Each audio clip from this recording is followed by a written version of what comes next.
Okay, so we'll go ahead and get started with OCD. Okay, let me make sure that I am sharing correctly. Okay, so OCD, obsessive compulsive disorder. All right, so when we're talking about OCD, there are two main parts of OCD. Okay, you're going to have obsessions and you're going to have compulsions. Obsessions are going to be unwelcome thoughts, images, urges, worries, or doubts that consistently appear in somebody's mind. They can make somebody feel very anxious, even though some people describe it as like discomfort rather than anxiety, but there's distress happening.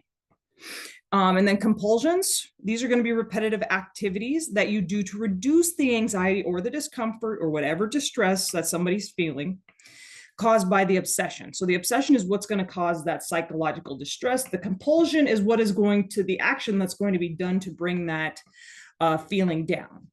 It could be something like repeatedly checking a door, repeating a phrase, checking how the body feels. And again, we're going to talk about examples, and I'm so sorry if you heard that. My dog just sighed. We're going to be talking about examples of both of these. So, for example, for this individual, it's not about being tidy. It's about having no control over the negative thoughts, again, like those unwelcome or intrusive thoughts. It's about being afraid not doing things a certain way will cause harm. So, again, this is directed toward an individual, obviously, but somebody might find that their obsessions and compulsions are manageable. And other times it could make their day-to-day life very difficult. They may be more severe when somebody gets distressed about other things like life changes, health, money, work, or relationships. Now, there's a lot of people that I've had in classes that say like, oh my gosh, I have OCD. Well, you may, but in general, we all probably have traits of some of these disorders. Again, I've said this before, but you may have traits. So you might have an aspect of this disorder, but you probably don't have the full-blown disorder. But I don't want to minimize anybody's experience. And if you do think that you may have the disorder, I do recommend always getting a professional opinion. So, what are some of the symptoms of OCD? Again, we talked about obsessions. These are going to be the persistent thoughts, pictures, urges, or doubts that appear in somebody's mind again and again. They're going to interrupt your thoughts. So again, they're going to be intrusive.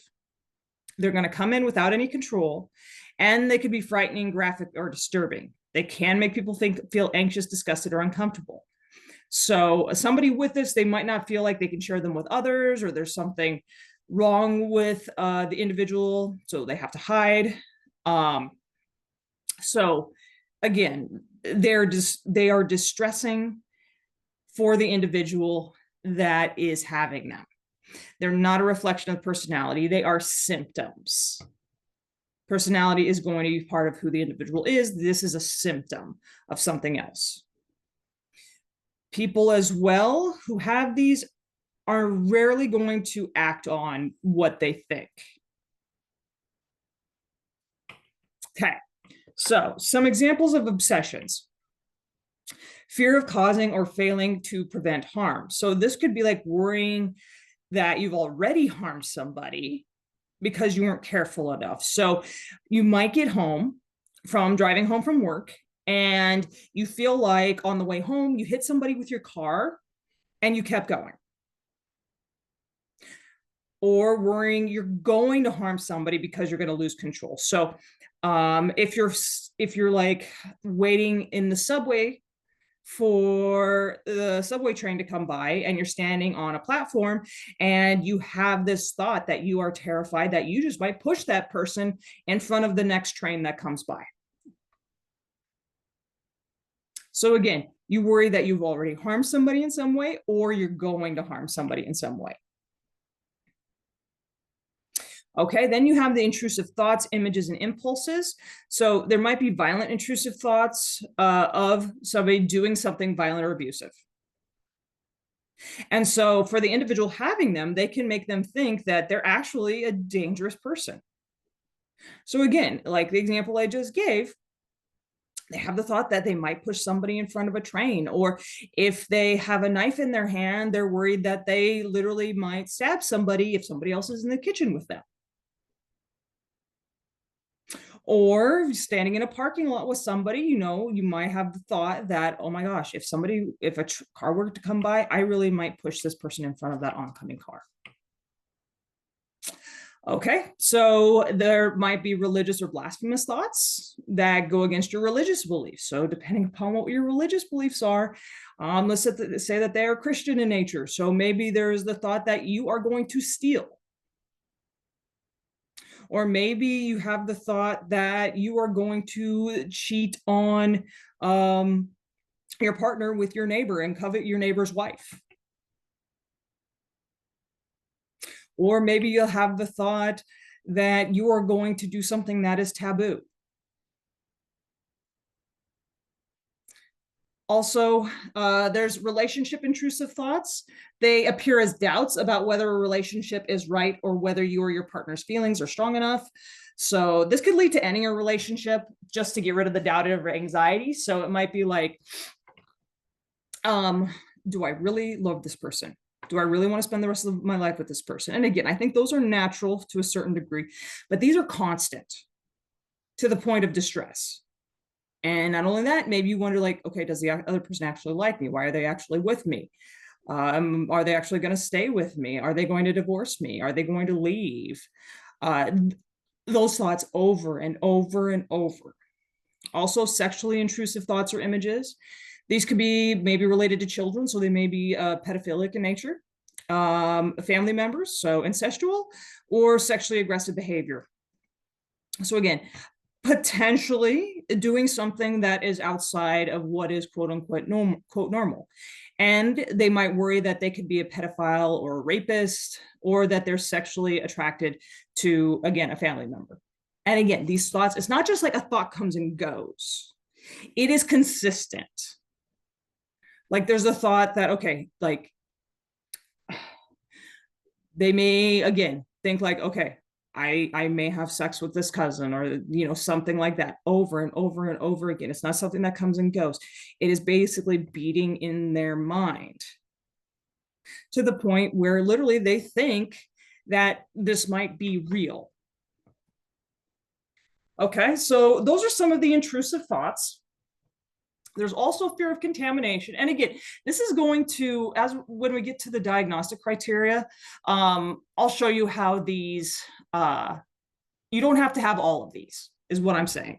In general, some people are probably just going to have one. There may be a couple of these that they might have, but it's probably not all of them. Okay, so fear of contamination. This is probably what you hear of the most when it comes to OCD. In that somebody might worry they've been contaminated, or other people are spreading contamination. So you might worry that somebody has or might get a disease. I mean, if somebody were to have this issue with OCD during COVID, this could have driven somebody into quite a bit of distress, especially if the thoughts were related to COVID, that is, and how it was spreading. But this could be anything from like dirt getting in the house and contaminating the house, so you cannot allow there cannot be any type of dirt in the house. Possibly you're terrified of germs. The germs are going to contaminate everything. There's also mental contamination. You might experience feelings of dirtiness that are triggered by a person who has harmed you in some way. So they might also be triggered by your own thoughts, images, or memories as well. Also, fears and worries related to order or symmetry, another aspect of OCD that is stereotypical. So somebody might have a fear that something bad will happen if everything isn't right. So if things are not clean, in order, or symmetrical. So for example, if they have a DVD collection and they're in alphabetical order, and if they check and they're not in alphabetical order, that would throw them off immensely, causing distress, because if they're not in alphabetical order, something bad might happen. Or if their closet isn't color coded. So again, or clean for that matter. Okay, order and symmetry.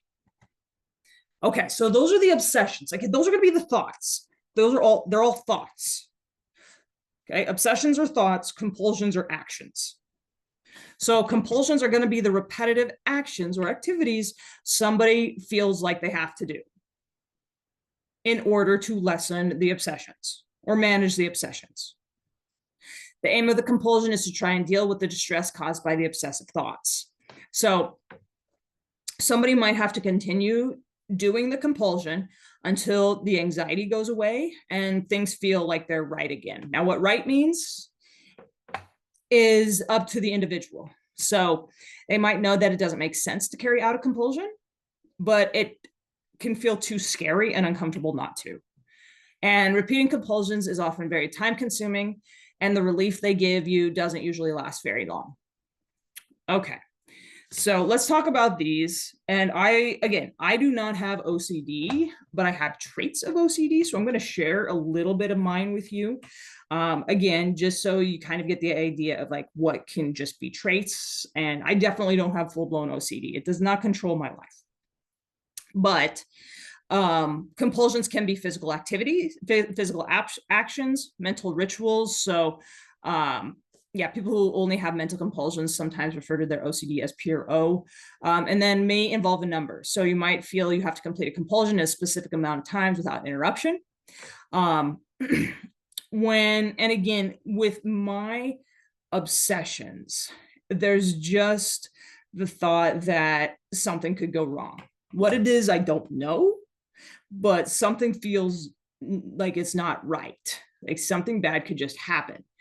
And when it comes to my compulsions to lessen that anxiety, and I've been experiencing this since I was like 5 or 6, maybe, what I'll have to do, for example, like if I'm out running with my dog Emmett, what I'll have to do is, because there's lines in the sidewalk, is that if one of my feet touches a line or a crack in the sidewalk, my other foot has to. Not only that, let's say the right foot touches first, then I have to touch the left, but I can't end on the left. I have to start with the left and end on the right. So I'll have to do that. Then I'll have to make sure my left touches and then the right, and then it'll feel okay. But if that gets off again, I'll have to make sure that, again, I get on and make sure the left and then the right. Also, so everything has to be in even numbers. And so also, kind of when it gets bad, if like, again, if I'm feeling extremely like anxious or distressed, if I touch something, and again, I'm aware of this, I touch something, and let's say like I touch my book with my right hand, okay? I'll have to remove my right hand and I'll have to touch it with my left. But again, that's backwards for me. So I'll have to make sure I touch it with my left and then my right, and then maybe my left and right again, and maybe one more time, and that might feel better. And usually if I can just get it out of my mind, it doesn't stick with me. So it's not overly long acting. It usually kind of goes away unconsciously. Or if I distract myself with other things, I'm okay. It's not like I have to, turn a light switch on and off 60 times before I leave the house. And then if it feels off, come back and do another 60. So in my situation, it's merely traits of OCD, which means I have symptoms, but I don't have enough symptoms to be considered fully OCD. Okay. So there's a little bit of fun insight, I guess. Some types of compulsions. Okay, rituals. Washing your hands, bodies, or things around you.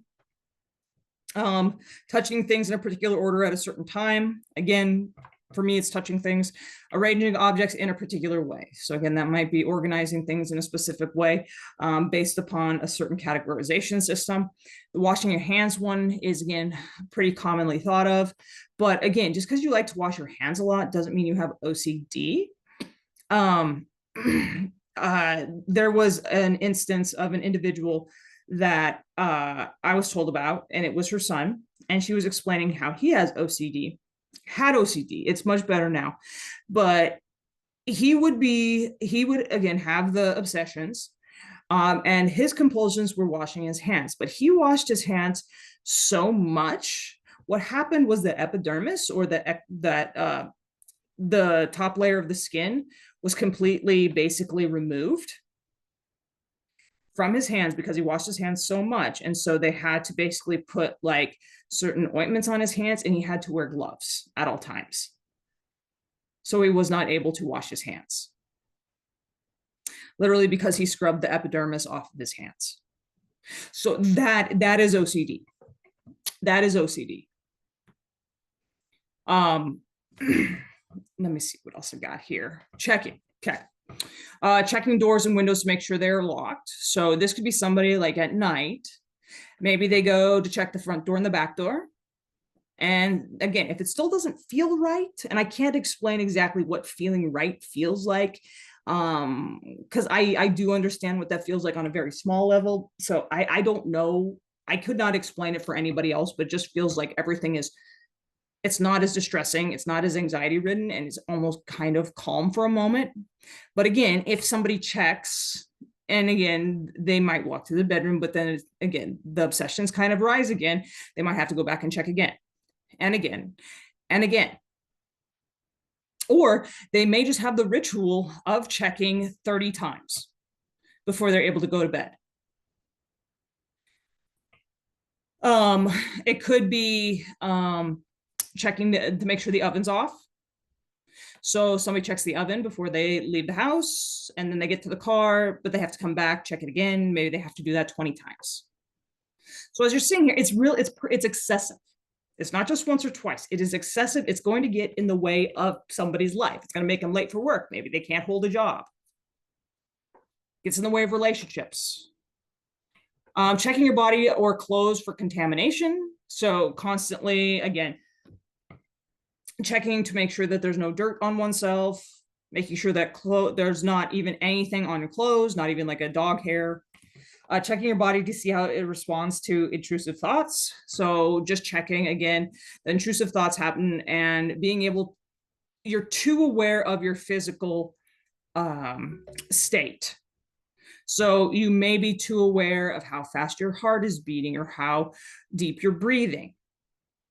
Checking your memory to make sure an intrusive thought didn't actually happen. So literally spending an exorbitant amount of time sitting and thinking about every single second of the drive home to make sure that you did not run somebody over. Or checking your route to work to make sure you didn't cause an accident. So maybe you go back out and you drive the route back to work and you see that, okay, maybe I didn't run anybody over. But then you drive back home and like, well, I don't know. Maybe I did. So going out and doing it again and potentially again. Okay. Okay. So let me just check. Okay. All right. So there also might be correcting thoughts. So this might be repeating a word over and over, or a name or a phrase in your head, or possibly out loud too. So again, maybe there's a certain word that, again, calms down those obsessions. Maybe it's a certain phrase or somebody's name, or it could be out loud, counting to a certain number, replacing an intrusive thought with a different image. So maybe replacing an intrusive thought with like a llama. And that gets somebody's obsessions to kind of calm down and the distress to lessen a little bit. So again, all of these compulsions are, again, used to calm those obsessions down. So there really is a purpose to the compulsions, even though they can be excessive and distressing to one's life. Also reassurance, repeatedly asking other people to tell you that everything is all right. And again, over and over and over again. And when it comes to the compulsions, that somebody might have a variety of compulsions. Again, it's just, this is going to be different for each person. Okay, also, we have avoidance. Somebody might find that some activities, objects, or experiences make the obsessions and compulsions worse. So somebody, if they're worried about that they might stab somebody, they might avoid the kitchen because they know where the knives are. So they do everything in their power to avoid being in the kitchen. They do everything in their power to avoid cooking because they know that if they are in there, that, or they think that if they are in there, they might stab somebody, even though, again, that's really not going to happen. Sometimes it might feel easier for them to avoid situations That means you have to do a compulsion. So if somebody has to do a long and time-consuming ritual every time they leave the house, they might just decide it's easier to stay indoors. But again, avoiding these things can have a major impact on your life, like holding a job. For example, getting ready involves so much hand washing and so many mental rituals. Sometimes I feel like staying in bed and avoiding the day. Yes, if you have to wash your hands 40 times before you leave the house, or you have to check the oven 50 times before you leave the house, it's exhausting. And so it's going to take a toll on one's life. Okay, so your compulsions are going to be defined by both of these repetitive behaviors, again, hand washing, ordering, checking, or mental acts, praying, counting, repeating words silently, that an individual feels that they have to perform to lessen an obsession or according to rules that must be applied rigidly, because this is exactly what I have to do to decrease the anxiety levels or distress. These acts are going to be aimed at preventing or reducing anxiety or distress, or preventing some dreaded event or situation. Like, if I don't do this, somebody's going to die. If I don't do this, I'm going to die. But these behaviors or mental acts are rarely connected in a realistic way with what they're designed to neutralize or prevent, or clearly excessive. So me, for example, having to touch things in even numbers and left and right is not going to prevent anything bad from happening. And the obsessions or compulsions, again, they have to be time consuming, like more than an hour a day. Again, mine are not like that. They only occur here and there, usually when I am under immense amounts of anxiety, or they cause clinically significant distress or impairment of functioning. And they must not be attributable to the physiological effects of a substance or another medical condition. Okay, let me see what else I've got here. Oh, there we go. Okay, so just to give you a little more context in regard to these. Oh, shoot. Sorry, guys. Okay, so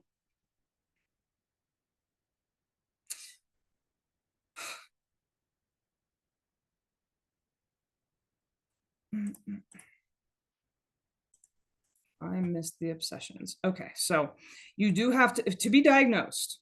Okay, you got to have the compulsions. And I missed this. You got to have, I wondered where this didn't come up, right? You have to have the obsessions. You have to have the obsessions and the compulsions. Okay. And again, they have to be time consuming. So again, we just talked about the compulsions. And you have to have the obsessions as well, which are recurrent and persistent thoughts, urges, or images that somebody experiences during the disturbance, like intrusive or unwanted thoughts, and that in most individuals, it causes anxiety or distress. Like, again, something horrible is going to happen. Something bad is going to happen to me. I'm going to stab somebody. I might hit somebody with a car. The world is going to burn. And the individual attempts to ignore, suppress these thoughts, urges, or images, or neutralizes them with some other thought or action. And that leads to compulsion. So they either try to ignore it, suppress it, avoid whatever the situation could be, or again, they do the compulsions, which we just talked about. And okay, so you have the obsessions, you have the compulsions, and again, they have to be time consuming. Okay, so that is going to be the diagnostic criteria for OCD. And when it comes to this, I was looking at prevalence rates. Okay, the 12-month prevalence rate of somebody being diagnosed with full-blown OCD in the United States is 1.2%. And that's pretty much the case internationally. So in the next 12 months, your chance of developing OCD is 1.2%. Also, with the development, of course, in the United States, the average age of onset is right around 19 and a half years old. And 25 of cases start by age 14. The onset after the age of 35 is unusual, but it can occur. Men have an earlier age of onset than women. About a quarter of men with the disorder have an age of onset before 10 years. So Those are your prevalence rates. In regard to suicidal thoughts or behavior, because again, this is a very distressing disorder.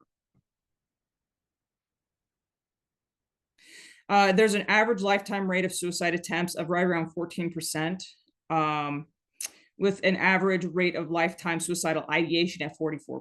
So thoughts related to suicide, and an average rate of current suicidal ideation at 25%. The more severe the OCD, the higher the chances of this.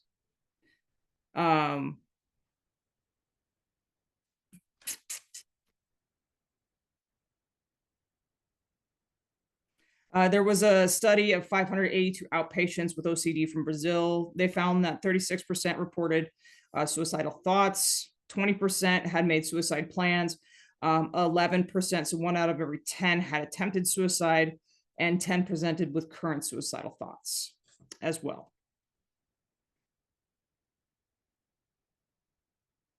So that kind of gives an indication as to how dangerous OCD can be. And again, it's very severe. Again, people run around saying they have OCD, but probably not. Maybe a trait here or two, but being anal is not the same as OCD. Okay, so what causes OCD? There's a couple of different theories about it. None of them can fully explain every single person's OCD, but researchers suggest that the following are likely to be involved. So there are correlates. There's not going to be a cause and effect relationship, but there are correlates. And it can be personal experience, personality, and biological factors. So we have nature and nurture involved here.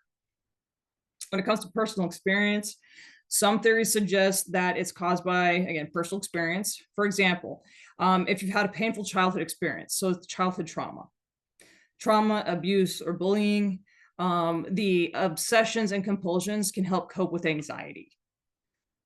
As again, if you're worried about getting abused at home or bullied at school, there's probably a lot of stress and anxiety associated with that.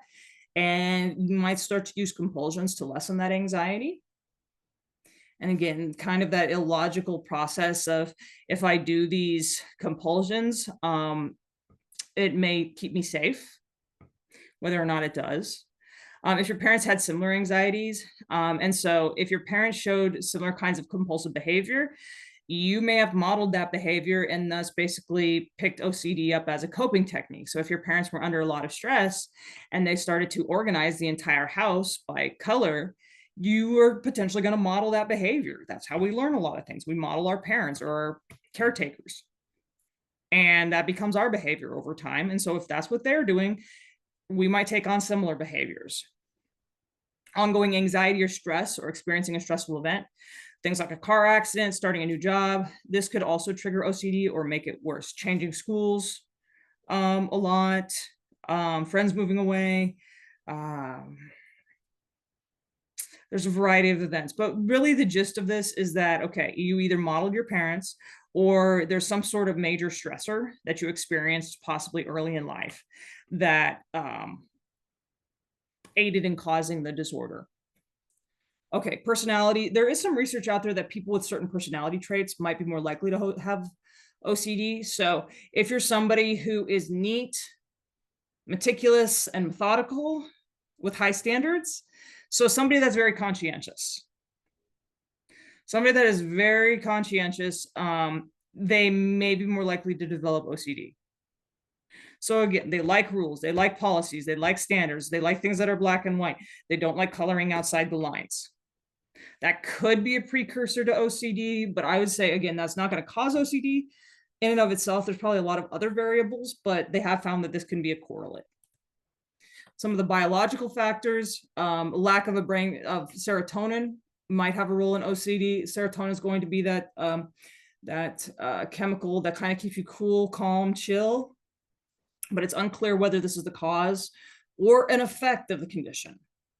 They've also looked at genetic factors and how different parts of the brain might be involved in causing OCD, but there's nothing that's conclusive yet. But I'm sure that they will still continue to look into that. Okay, so treating it, cognitive behavioral therapy or SSRIs. And again, those SSRIs are going to modulate the serotonin activity in the brain.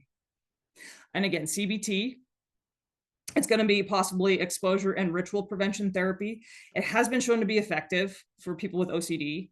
The basic of it is gradually exposing patients to situations or people that trigger the anxiety-provoking obsessions and rituals while asking them not to perform their rituals. So let's say somebody has a contamination obsession and a washing compulsion. So they're terrified of like germs getting into the house. And when they think that there's germs, they start to wash everything. So they might, again, this is probably not where they would start, but they may get to the point where they might be asked to touch a toilet seat and then not wash their hands. That's going to cause a significant amount of distress. But what they're going to learn when they get to this point is that it's going to cause anxiety. And the approach is going to allow the anxiety that's triggered by exposure to lessen through habituation and learning. So again, learning how to basically bring one's central nervous system down, breathing, thinking through the situation, de-escalating oneself, self-soothing, and not jumping to compulsions. And the improvement often occurs over years, especially in patients who master the approach and use it even after their formal treatment is done. Cognitive therapy techniques, again, like cognitive restructuring, can also be helpful in targeting some symptoms as well. So you're really looking at CBT and possibly an SSRI. Okay, so with that being said, again, we just went over one disorder here, so it was pretty much cut and dry. If anybody has any questions about OCD, feel free to reach out to me. Otherwise, I hope that you have a great day.